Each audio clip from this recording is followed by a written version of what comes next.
Hola, ¿qué tal? Buenas noches, República Dominicana. Inicia, como siempre, una nueva entrega de su espacio Consensuando a través de Cinevisión, Canal 19 para toda República Dominicana. Francisco Medrano y Tabaré Ramos Concesión, pues les acompañamos esta noche. Tabaré, bienvenido.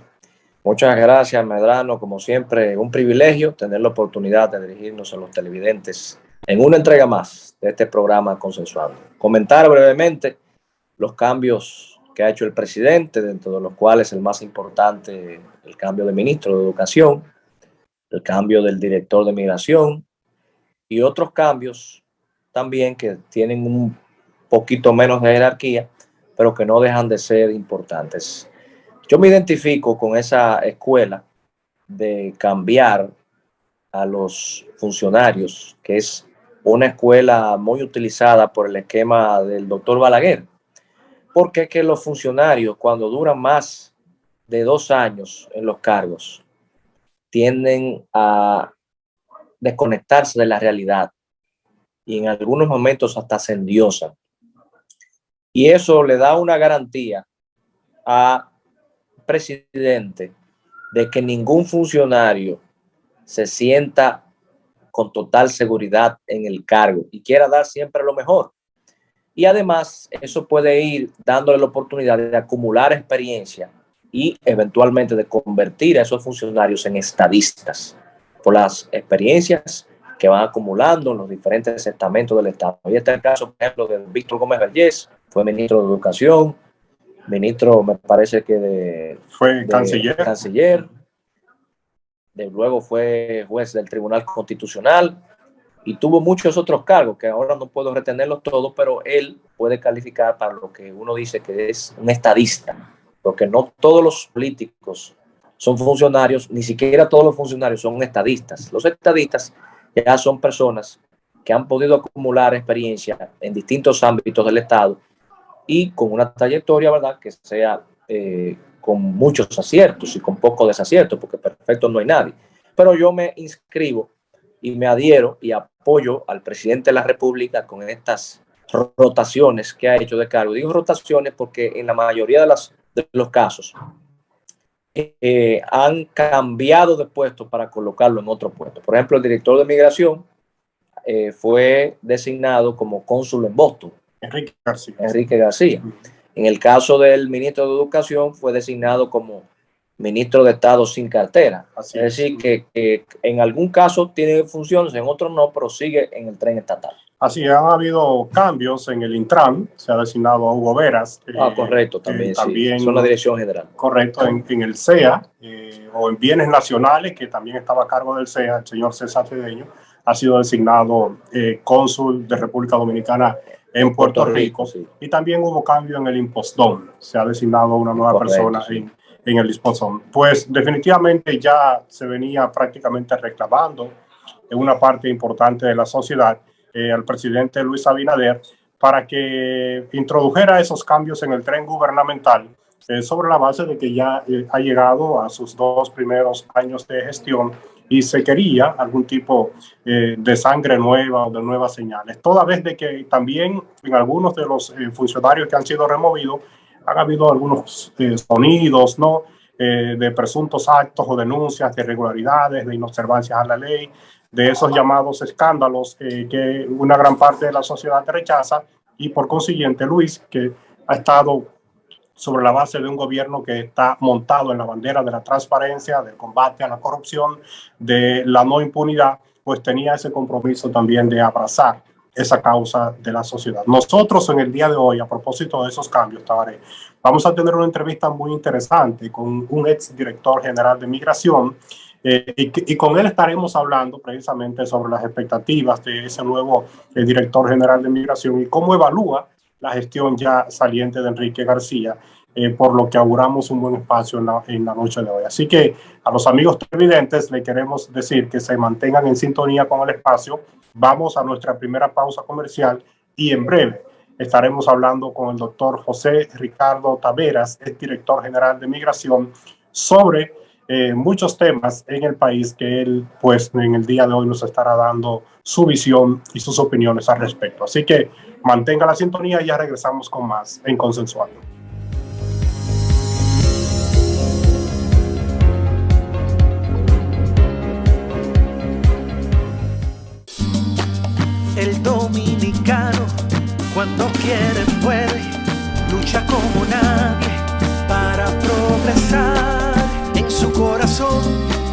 La esperanza crece, sabe que la fuerza está en la unidad.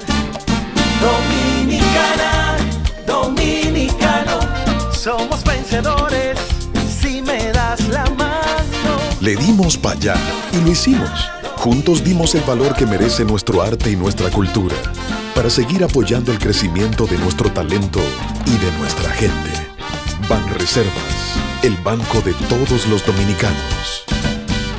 Cuando el país se cerró, eso fue un boom. Yo no sé ni cómo explicarle, porque míreme, como yo me vi, yo no se lo deseo a nadie. Cuando abrieron todo, ahí yo salí a buscar empleo y gracias a Dios conseguí. Gracias a la política de recuperación de empleo pre-COVID, pude obtener mi trabajo y gracias a Dios también a la tarjeta Progresando con Solidaridad del canal Supérate, que de esta tarjeta obtuve mi gas, mi compra y hasta bono luz. El país yo lo veo que va muy bien. Lo que Luis Abinader hizo, son pocos que lo hacen, porque no es cualquier presidente que entra en plena pandemia y hace todo lo que él ha hecho. Mi vida ha cambiado de una manera. Pero mijo, ¿y por qué el combustible ha subido tanto? Ma, lo que sucede es que el barril de petróleo está subiendo toda la semana. Ahora mismo un barril cuesta casi $100. ¿Y nosotros qué tenemos que ver con eso? Bueno, es que nosotros no producimos petróleo, tenemos que comprarlo fuera. Asimismo, hay un sinnúmero de países que están sufriendo la misma crisis. Para hacer frente a esta crisis internacional, el gobierno ha destinado más de 17.500 millones entre 2021 y 2022 para que los dominicanos no paguen combustibles más caros. Ministerio de Industria, Comercio y MIPYMES. El presidente de la Cámara de Diputados, Alfredo Pacheco, mostró los resultados de las actividades legislativas, administrativas y financieras llevadas a cabo durante este periodo, resaltando importantes logros en cada uno de estos pilares y haber disminuido significativamente la mora legislativa. Durante su rendición de cuentas, enfatizó que el promedio de asuntos aprobados por año legislativo durante la última década fue de 322 y que solo en los 2 años que lleva al frente de la institución, el Pleno aprobó 2.535 iniciativas, de las cuales 1.918 corresponden a este año. También fueron despachadas más de 4.000 iniciativas aprobadas, algunas de las cuales estaban en los archivos de la institución desde 1986. En otro orden, resaltó que se creó un fondo para el pago de prestaciones laborales para los colaboradores. También fueron cubiertas en más de un 90% las deudas acumuladas desde hacía varios años. Resaltó que 1/3 de la matrícula de los legisladores está cursando una maestría en Derecho Público y Derecho Constitucional.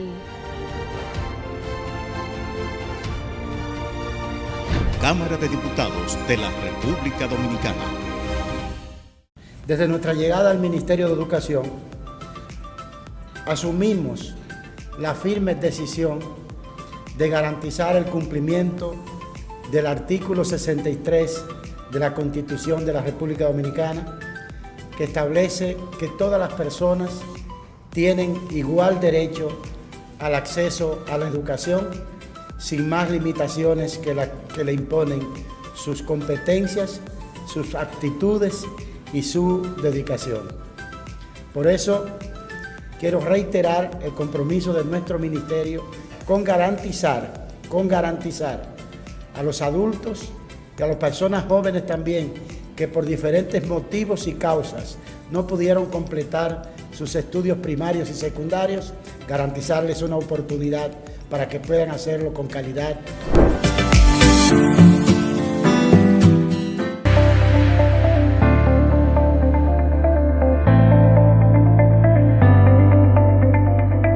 Al montarte en nuestros autobuses, utiliza tu mascarilla. Con esto te proteges y nos ayuda a detener la propagación del virus.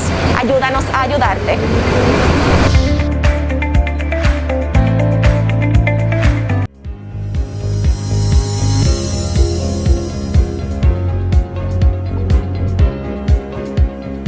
Bueno, muchísimas gracias por seguir en este espacio de Consensuando en esta semana, Tabaré, que ha sido una semana bastante cargada de informaciones. Nosotros contamos, como habíamos avanzado, con un invitado especial en la noche de hoy. Vamos a darle la bienvenida al doctor es director de migración, es diputado por Santiago de los Caballeros. Ricardo Taveras también es miembro del partido Fuerza Nacional Progresista, y queremos agradecer, doctor, su participación esta noche en el programa y darle la bienvenida. ¿Cómo se siente? Muy bien. ¿Cómo me puedo sentir entre dos caballeros de tan alta estirpe y de los cuales, por los cuales siento respeto y aprecio? Es decir, que auguro una bonita conversación sobre los temas que sean de su interés. Honrado de estar con ustedes. Cómo no, doctor. Pienso que sería importante, ¿no?, conocer su opinión sobre estos movimientos dados por el Poder Ejecutivo, removiendo a algunos funcionarios y de manera específica el director de migración. Usted estuvo al frente de esta institución, tener una valoración en sentido general de lo que se ha logrado, lo que no se ha hecho durante estos 2 primeros años del presidente Luis Abinader y sus expectativas con un nuevo director general de migración en esta entidad. Mira, hay en general movimientos que se justifican, porque hay una serie de cuestionamientos que se vienen produciendo desde el principio del gobierno, especialmente en el área de educación. Lamentablemente, yo diría que el hombre de mayor confianza del presidente, su mano derecha, como brazo político, se ha expresado la sociedad como en un alto nivel de desagrado con su gestión, y las expresiones sobrevenidas en ese sentido han demostrado que ciertamente había un problema. Por lo menos él no pudo comunicarse. No quiero entrar en juicios de valor sobre si lo hizo bien o mal, si es cierto o no es cierto las imputaciones de corrupción que se le hacen, porque desgraciadamente aquí la política no se sabe manejar en el término de que cuando tú hablas de corrupción de un funcionario, tienes que tener el tacto de saber que no siempre lo que se parece es, y que hay que dar oportunidad a que las autoridades hagan investigaciones y evalúen las conductas de los funcionarios a veces cuando son cuestionados. Ahora, también es un tema de cultura, y no es en la República Dominicana. A veces la gente piensa que con el cambio de un funcionario pueden haber solución a problemas. Eso puede ser verdad y puede ser mentira. Quizás en algunos casos se justifica, en otros no. Yo creo que en general la población ha asumido con cierta simpatía los cambios, y vamos a esperar las expectativas que generen los nuevos incumbentes, que ojalá puedan cumplir. Sin embargo, como ustedes me acaban de preguntar en un aspecto específico que tiene que ver con el tema de la migración, mi deber es, primero que nada, felicitar al buen amigo Enrique García, que acaba de ser relevado del cargo, porque se notó que hizo cierto esfuerzo. No comparto muchas de las cosas con las que se implementaron, pero reconozco que muchas de ellas venían de orden superior. Pero sí se notó que hubo un esfuerzo en el aspecto de las deportaciones. En términos jurídicos, en la gestión de la administración hubieron algunos errores, como el caso de la regularización de los venezolanos, que fue un precedente negativo porque violó la ley, pero fue también una decisión que vino de orden superior, como vino de orden superior también el hecho de que se regularizaran ciudadanos en los centros de trabajo sin cumplir con los requisitos de ingreso legítimo. Eso es una cuestión que el presidente asumió de manera personal, que no se le puede imputar al incumbente. Además de que es propicia la ocasión para darle la bienvenida al nuevo incumbente. Es un ex colega diputado con un buen currículum, una persona que goza del respeto de su partido y que ha observado un comportamiento adecuado en la sociedad dominicana, y que nosotros le auguramos éxito. Sin embargo, repito, y valga la redundancia de ese sin embargo, no le pido a la sociedad dominicana que no se haga expectativas respecto al rol que puede jugar la Dirección General de Migración en el tema del control migratorio con el tema de Haití. Porque hay una percepción generalizada de que la migración es culpable de la presencia masiva de haitianos. Y eso es un desconocimiento de los roles y de las competencias del Estado, porque la Constitución establece que la responsabilidad de la seguridad fronteriza es una responsabilidad de las Fuerzas Armadas.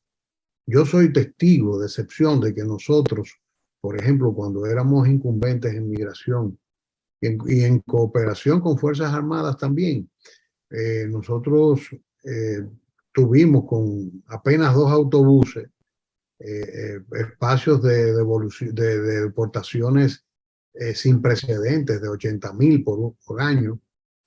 Si tú te pones a calcular las capacidades operativas del personal, los recursos, tanto humanos como de otra naturaleza, con 2 autobuses, es una cifra inmensa, pero no contribuyó a nada, porque a eso tú le sumas que además de los 80,000 que nosotros devolvíamos, existen otros más de 250,000 devoluciones que se producían en la zona fronteriza, tanto por trabajo de Fuerza Armada como por trabajo de migración. Entonces, tú estábamos hablando de más de 300,000 interdicciones que se hacían en mi gestión y que no impactaban absolutamente en nada. Porque en la frontera hay una puerta de esas que son de retorno, que dan vuelta. Tú entras por un lado y sales por el otro. Entonces, cuando tú tienes una situación así, con el órgano fundamental que está al cuidado de la frontera, que son las Fuerzas Armadas, permeada por la escasez de recursos, permeada por el tema de la corrupción. Yo en una ocasión vi en el gobierno pasado que el ministro de las Fuerzas Armadas declaró que el gobierno invertía 50 millones de pesos mensuales en el cuidado de la frontera. Y yo me pregunto, ¿cómo diablos es posible, y excúsenme la expresión, que con 50 millones tú le entregas una dieta a un soldado de 13 pesos, por ejemplo, que nunca le llega? Porque el desayuno del soldado que está en la frontera es el primer peaje que hace con un haitiano. Entonces, sobre esas bases no hay una política seria, ni de la entidad que está llamada a cumplir con esa responsabilidad, pero tampoco del Estado. De hecho, ese tema es un tema de naturaleza internacional, que por muy bueno que sea un director de migración, nunca va a ser controlado si no tiene un soporte adecuado en el papel que debe jugar las Fuerzas Armadas en la seguridad de la frontera, así como el papel que debe jugar la Cancillería en el cuidado del flanco internacional, porque este tema no es un problema de naturaleza migratoria. Ese problema de naturaleza migratoria tenemos nosotros con los venezolanos, que son 40 o 50,000, pero con los haitianos nosotros tenemos un territorio sin autoridades, sin control, sin ningún tipo de control en ese territorio más que en manos de la delincuencia, una buena parte de él. Y cuando tú visualizas integralmente el drama, tú ves que es lo poco que pueda haber ahí de autoridad y la que no hay, la que está en manos de la delincuencia y la que está en manos supuestamente de autoridades de facto, que no están refrendadas por ningún tipo de expresión de la voluntad popular. Entonces, cuando tú miras una situación de ese tipo, tú tienes que concluir que el drama no es de naturaleza migratoria, que es un tema que amerita la atención personal del presidente de la República y el manejo de un equipo de gobierno en una misma dirección. Pero tú tienes entonces un gobierno que por un lado dice todo lo que se debe decir y hace lo que no se debe hacer. Por ejemplo, como tú tienes, por ejemplo, Enrique, que hizo un buen trabajo, no tengo la menor duda que el colega que va a entrar puede que haga el trabajo. si tú no atiendes el tema Fuerzas Armadas con el tema de la corrupción en la frontera. El tema de invertir en investigación para poder lograr, por ejemplo, sentencias por trata y tráfico de personas, como la que se logró en estos días en Montecristi, que se condenó a unas personas a 10 años de prisión. O sea, si tú no tienes el Estado actuando como una maquinaria en una misma dirección, no es posible que un director de migración genere una expectativa, porque no las podrá cumplir. Entonces, yo veo, es parte de las facultades del presidente de la República, los cambios los veo muy bien.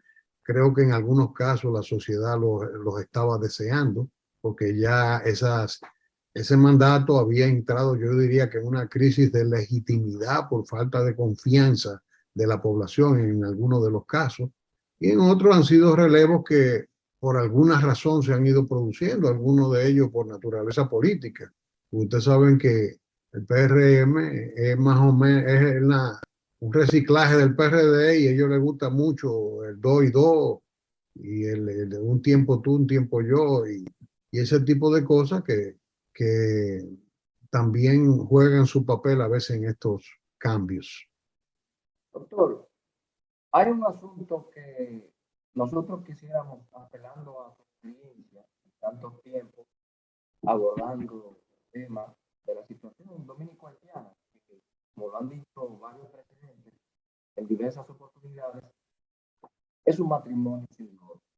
Pero usted ha tenido acceso a algún dato de cierta fiabilidad de cuántos haitianos ilegales hay en el país aproximadamente. Mira, Tabaré, yo quisiera refutar muy respetuosamente el concepto de matrimonio sin divorcio. Nosotros tenemos una vecindad forzada, no matrimonio. Porque cuando hay incompatibilidades, desde que tú naces hasta que te vas a morir, es imposible que haya intervenido un matrimonio. Entonces yo creo que es una vecindad incómoda, difícil, compleja, un injerto de la historia.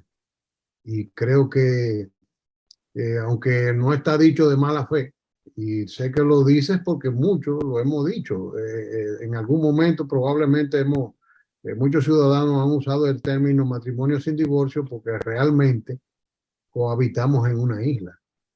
Pero yo prefiero que usemos la cuestión de una vecindad incómoda. Ese injerto de África en el Caribe es hijo de los conflictos históricos que se produjeron en Europa y no tiene nada que ver con una relación en la cual seamos hermanos que en algún momento nos separamos o algo así. Esa relación está muy clara, que nace a partir de las devastaciones de Osorio y que los tratados que se fueron sucediendo, como por ejemplo el tratado de Ryswick y de Basilea, que lo que hicieron fue validar los acuerdos que se llegaron aquí internamente en San Miguel de la Atalaya en 1775 entre los gobernadores de ambos lados, porque se fue produciendo una situación de hecho, una presencia que no estaba avalada jurídicamente, que comenzó a estarlo en ocasión del fin de la Guerra de los 10 años en Europa, mediante un acuerdo en el cual Francia devolvió Vascongadas y algunos territorios más que estaba ocupando en ese momento, a cambio de que se le reconociera que esa presencia era legítima. Y ese acuerdo es el que permite que Francia establezca esa colonia y el manejo de Francia, convirtiendo eso en vez de una colonia en un hato, en una finca, donde se explotaban misericordiamente los esclavos, generó esta realidad histórica. Por eso te digo, y hago este margen, este pequeño paréntesis histórico para ver cómo contribuyo, para ver si dejamos de decir eso de matrimonio sin divorcio, porque es que somos vecinos incómodos. Ahora, en el orden para ir a tu pregunta, y discúlpame la digresión, Mira, en el orden de la población, todo cuanto se diga es especulación. Porque hasta ahora, científicamente, el único modo reconocido de cuantificación de población es el censo. Hay que salir a contarlos. Y aquí nunca se ha hecho un censo de extranjería. Y los censos a nivel nacional nunca han contemplado el tema de la extranjería, lo cual es un gran error. A lo que se suma la dificultad de la cultura haitiana, que no les gusta dejarse contar. No les gusta. Entonces, obviamente, nosotros no tenemos ningún dato científico.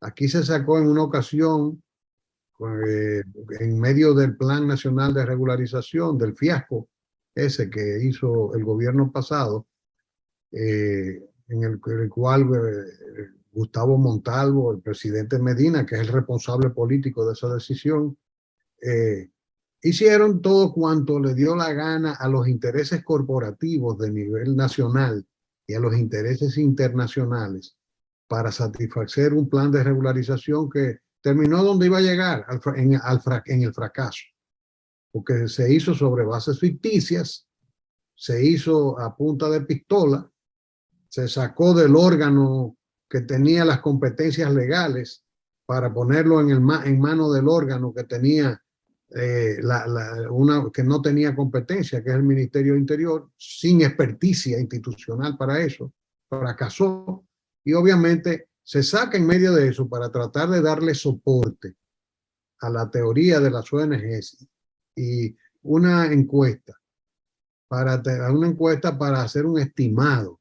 Pero yo en esa ocasión consulté técnicos de mucha reputación internacional incluso, y todos me dijeron que es un método absolutamente ineficaz para la cuantificación. Ellos hablaban de unos 600,000 y pico de extranjeros, si mal no recuerdo, 700, la mayoría de los cuales era abrumadoramente haitianos, pero en este caso en absoluto no fue posible, no tenemos todavía posibilidad. Lo que yo espero que en un próximo censo se pueda hacer un trabajo serio, porque la realidad es que si nosotros nos ponemos a ver que la degradación nuestra y la corrupción y la irresponsabilidad ha llegado a un nivel tal que nuestro último censo ha sido escandaloso. O sea, no pudimos ni siquiera contar bien los dominicanos, porque hubo irresponsabilidad de los operadores de campo que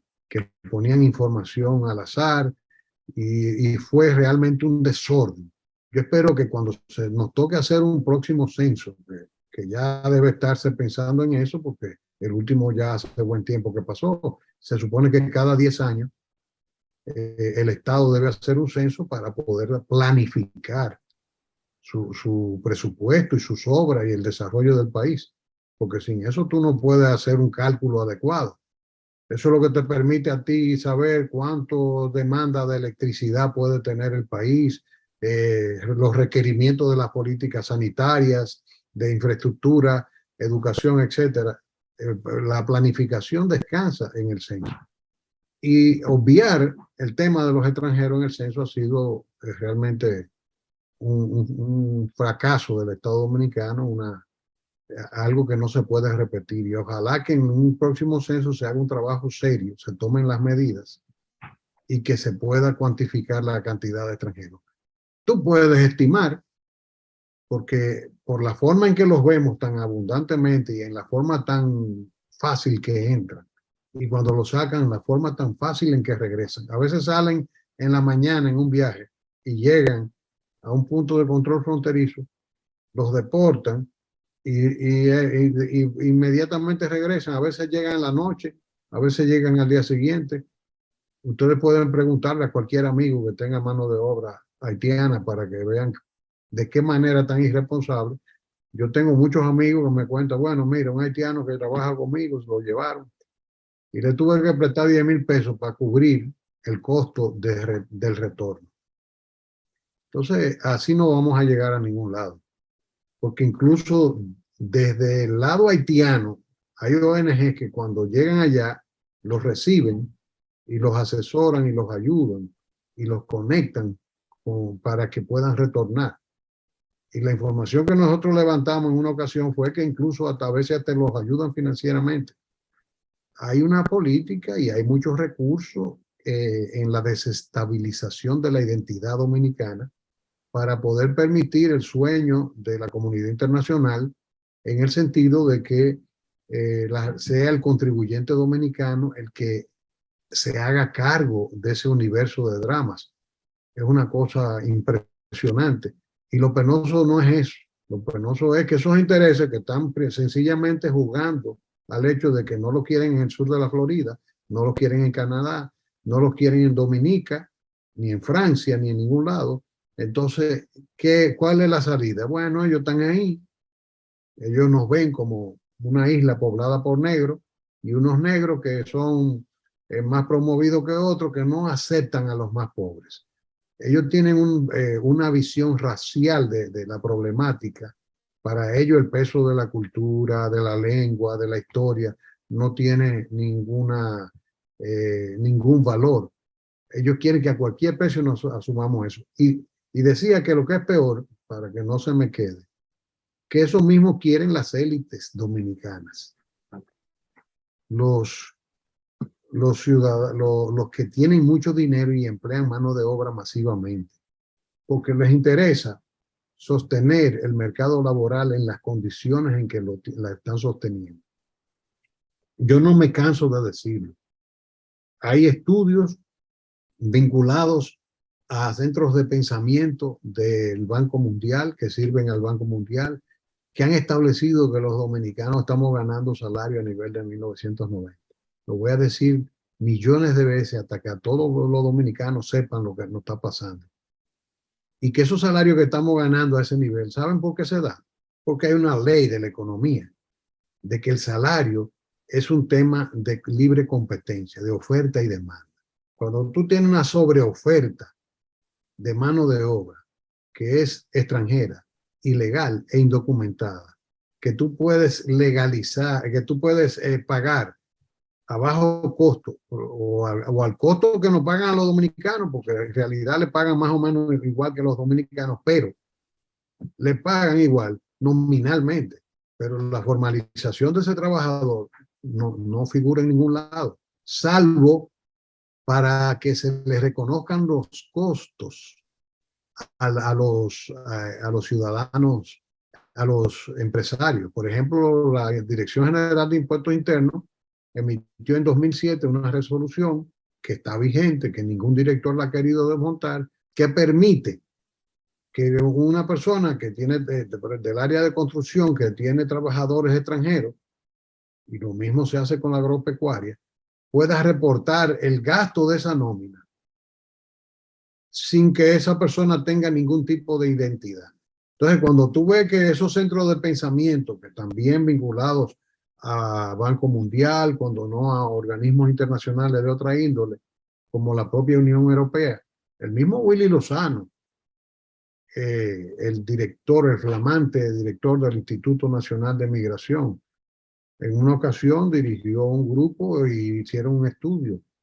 La informalidad en el mercado laboral en la República Dominicana es de un 54%. Y en todos los países donde eso ocurre, eso es un síntoma de atraso, porque eso significa que hay un 54% de la sociedad dominicana al margen del Estatuto de la Seguridad Social.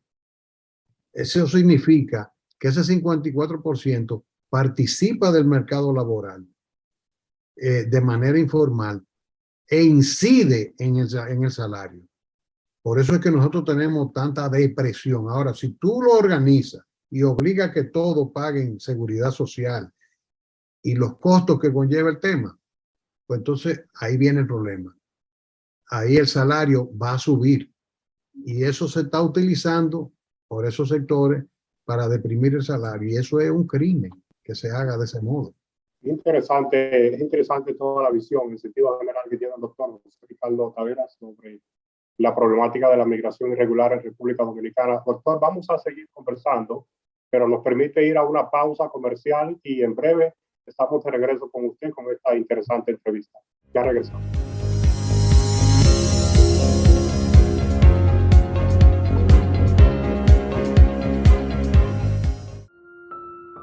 Desde la alcaldía, seguimos preparando más espacios para el disfrute de toda la familia.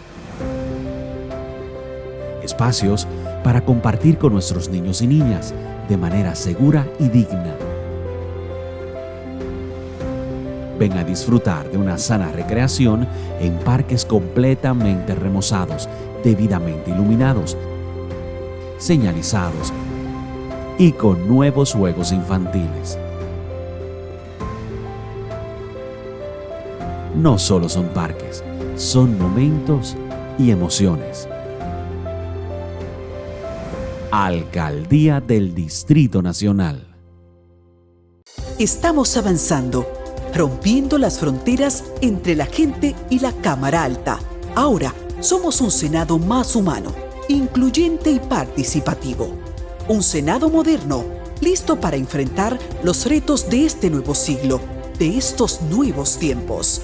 Un grupo de hombres y mujeres identificados con el fiel cumplimiento de su compromiso patriótico y constitucional, poniendo en alto hoy más que nunca el verdadero objetivo representativo. Somos el Senado de la República Dominicana, nuevo, diferente, cercano. Entra en vigencia la normativa del sistema de series negadas por disposición del Indotel. Mediante esta normativa, se busca establecer mecanismos que prevengan la activación de móviles provenientes de robo o pérdida. ¿Qué ocurre al momento de entrar en vigencia esta normativa? Si la prestadora a la que perteneces identifica el serial de tu móvil como duplicado o inválido, se te notificará vía un mensaje SMS el procedimiento que debes seguir. Pero, si a partir del 9 de marzo un móvil es reportado como robado, será deshabilitado de inmediato.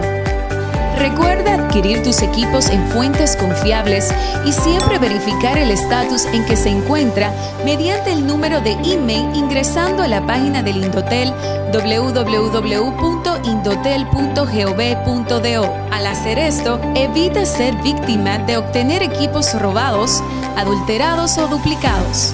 En el Indotel estamos contigo. Pero mijo, ¿y por qué el combustible ha subido tanto? Ma, lo que sucede es que el barril de petróleo está subiendo toda la semana. Ahora mismo un barril cuesta casi $100. ¿Y nosotros qué tenemos que ver con eso?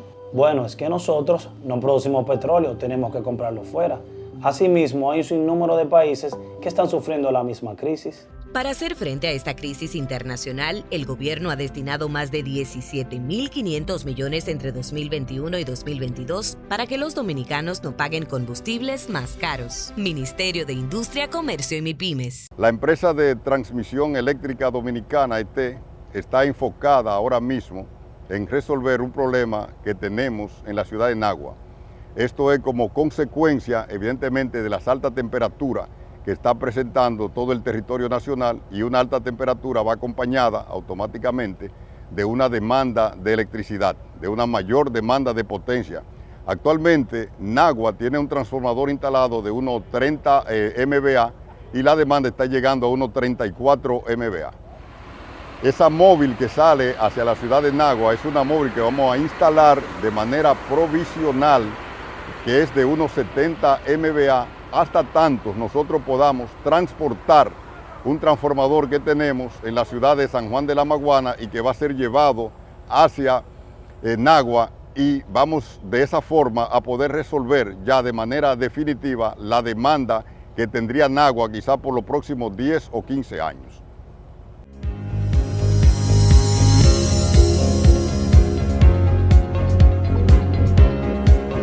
Gracias por continuar con su programa Consensuando, con una súper entrevista con el ex director de Migración y ex diputado José Ricardo Taveras, santiagués. Doctor, queremos aprovechar de esa magistral exposición que usted nos hizo hasta hace unos momentos.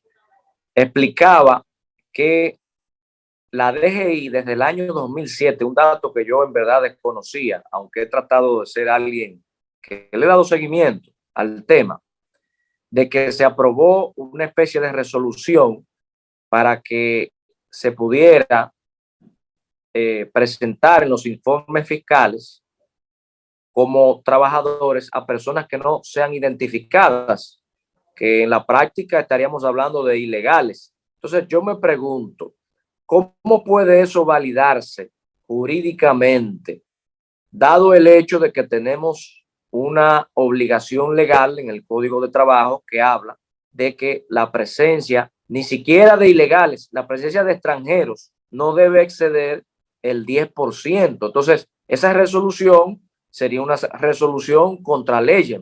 ¿Cómo es esto posible? Mira, la resolución no aborda el tema del porcentaje, aunque debía hacerlo. La DGI, cuando recibe una nómina para ponerla como gasto de cualquier empresa y poder hacer compensación de costos para fines de impuestos, no puede ignorar la ley. Está obligada. La DGI está obligada a decirle, mire, si usted me presenta una nómina de 100 personas, usted tiene obligatoriamente que presentarme 90 dominicanos y yo no le puedo reconocer a usted por encima de eso porque usted está violando el Código de Trabajo.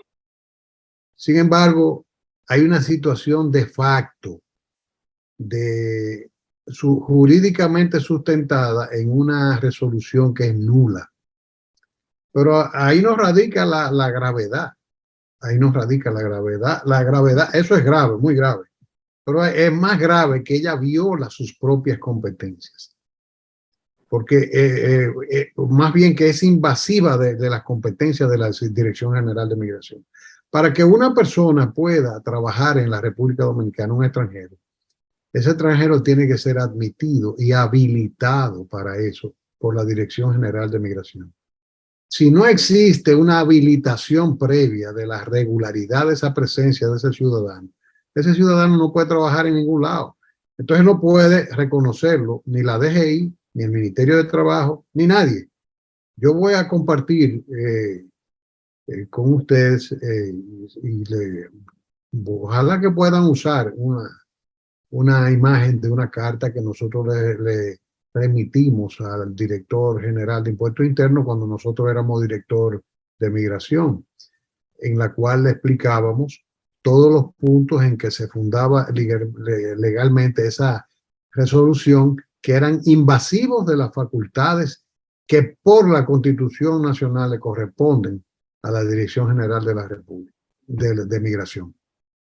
Entonces, la gravedad es que además de violar el 80-20 y además de violar la facultad de la Dirección General de Migración, ellos están permitiéndole a estos empleadores que ellos puedan someterle cualquier nómina de una gente que se llama Kawasaki Yamaki,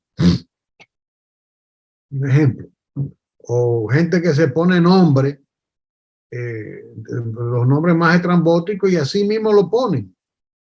Y entonces, identidad ninguna, no tienen.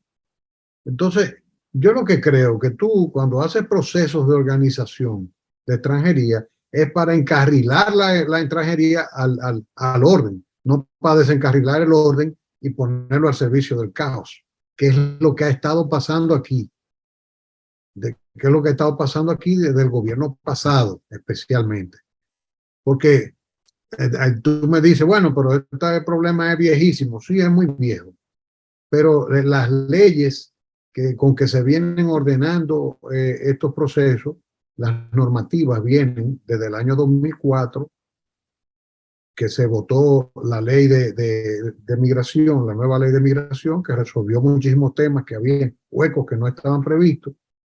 Después vino una resolución de la Junta que creó el libro Registro de Nacimiento de Extranjeros, y ahí vino también el tema del Plan Nacional de Regularización de Extranjeros, más el aporte de la Constitución del 2010 y la sentencia 168-13, que definieron el tema de la nacionalidad, que ha estado vigente en la República Dominicana desde 1929 hasta la fecha.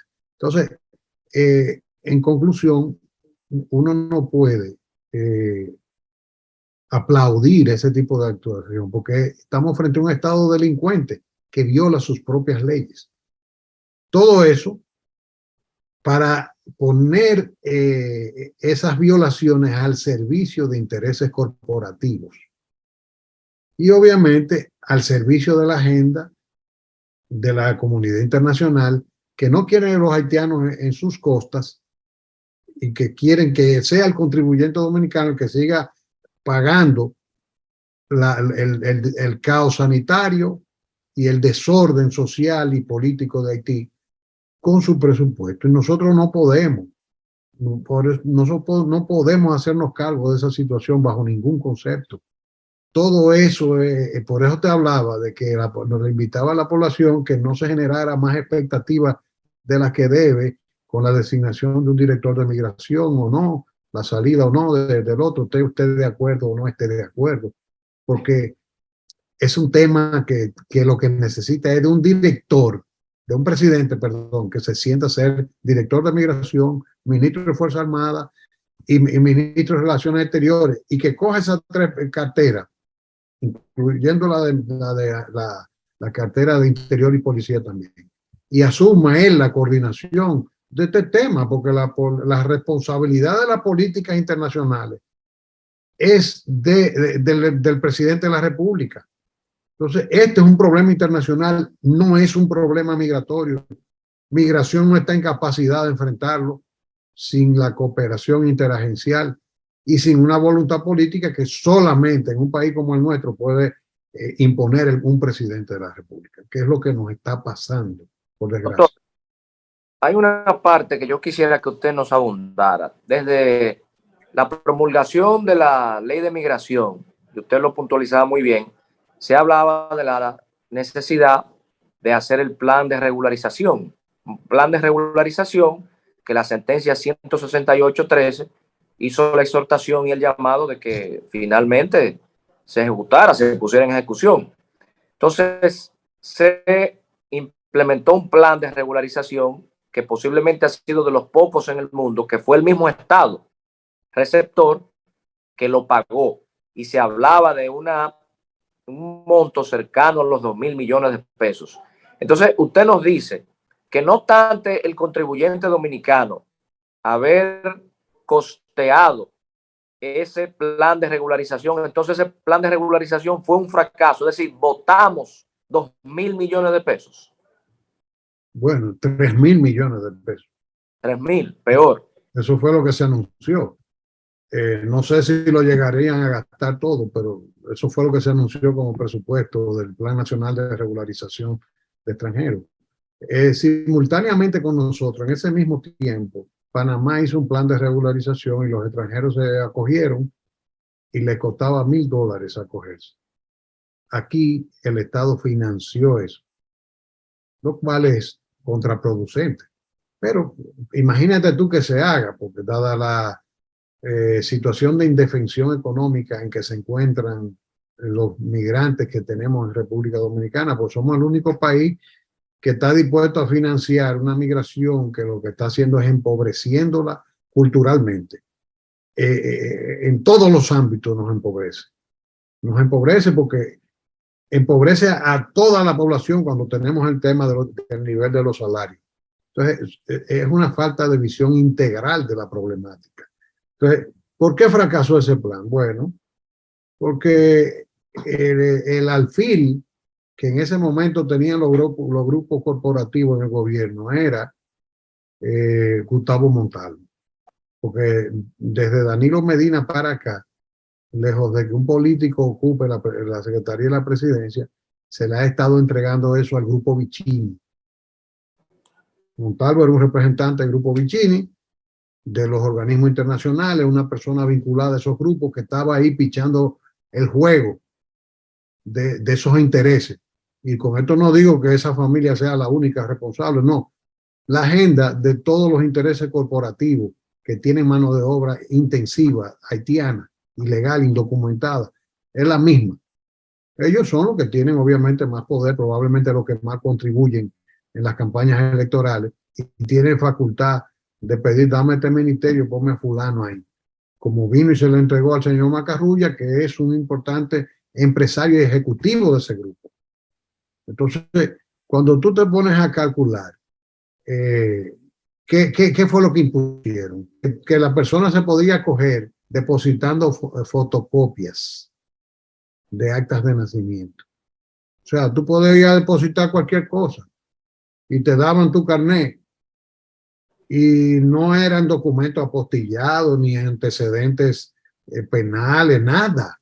Entonces, te daban tu carnet. ¿Qué pasa? Cuando tu carnet te lo dan por 2 años y resulta que viene el gobierno pasado, recondujo el término de ese carnet, porque sabían el drama y no quería que le explotara en sus manos. Ellos sabían el drama de que esa gente no tenía con qué ir a renovar. ¿Y qué hace la Dirección de Migración cuando esa gente va y le presenta ese carnet y no tienen un acta de nacimiento apostillada? No tienen antecedentes penales apostillados, no tienen pasaporte, no tienen cédula, no tienen ningún tipo de identidad. En el estatuto de falsedades que hay en los documentos que soportan el Plan Nacional de Regularización es espantoso. Eso fueron 3.000 millones de pesos tirados al mar, porque ahora tenemos el mismo drama. Por eso es que tú ves al presidente que está en la misma agenda en ese sentido, lamentablemente. Me pesa mucho decirlo. Como persona me simpatiza muchísimo, me parece. ¿El presidente Abinader? Sí, el presidente Abinader. Porque yo te digo que es una persona que me luce bien intencionada, que tú lo ves muchas veces con cierta ingenuidad enfrentando problemas, probablemente por su falta de experiencia de Estado, pero tú valoras el deseo de hacer las cosas. Sin embargo, tú lo ves a él que lo ha dicho ya en 2 ocasiones. Lo dijo en enero en un programa, en el programa hoy mismo, y lo dijo recientemente en la plataforma del Antinoti con el periodista Sergio Carlos. Que no hay forma de legalizar eso, sino es que el gobierno haitiano a través de los consulados le entregue papeles aquí y que con esos papeles que le entreguen ellos le regularizaron. El presidente no sabe lo que estaba diciendo en ese momento. Lo bonito es que cuando le pregunto al presidente, ¿y por qué no se hace por una ley? Es que eso es la ley lo contempla. Y eso no es así. Él no sabe que en ese momento, diciendo eso, él estaba prevaricando, porque estaba incitando a la violación de la ley. Porque ningún ciudadano que no sea debidamente admitido por la frontera, con una visa específica para lo que viene a hacer. Si usted viene de trabajador temporero, usted necesita una visa de trabajador temporero. Y usted necesita, para conseguir esa visa previamente, usted necesita que su empleador en la República Dominicana le haya otorgado un contrato y que ese contrato avale la expedición de esa visa. Que una vez llega, dentro de los 30 días, ese empleador tiene que someter su expediente y se le otorga un permiso para que esa persona trabaje para el empleador específico. Y si esa persona renuncia y se le va al empleador, tiene que irse a su país y que el empleador tiene que notificarla la renuncia. Inmigración tiene que cancelar el estatus y proceder a deportar a ese ciudadano. Eso conlleva incluso un seguro para la repatriación. Nada de eso se cumple. Entonces, ¿cómo tú pones al presidente de la República a decir que esa es la forma, si eso viola la ley? Entonces, eso me preocupa mucho y ojalá que el presidente vea este programa y se dé cuenta de que está en un error. Yo no quiero, esto es un tema demasiado delicado para usted tratarlo, porque eso significa que el presidente está violando la Constitución, porque es una facultad del Congreso. Y él la está asumiendo administrativamente. Pues así hemos llegado al final del espacio Tabaré. Gracias por estar con nosotros y a todos los amigos televidentes también. Que tengan todos un feliz resto de la noche. Hasta el próximo sábado.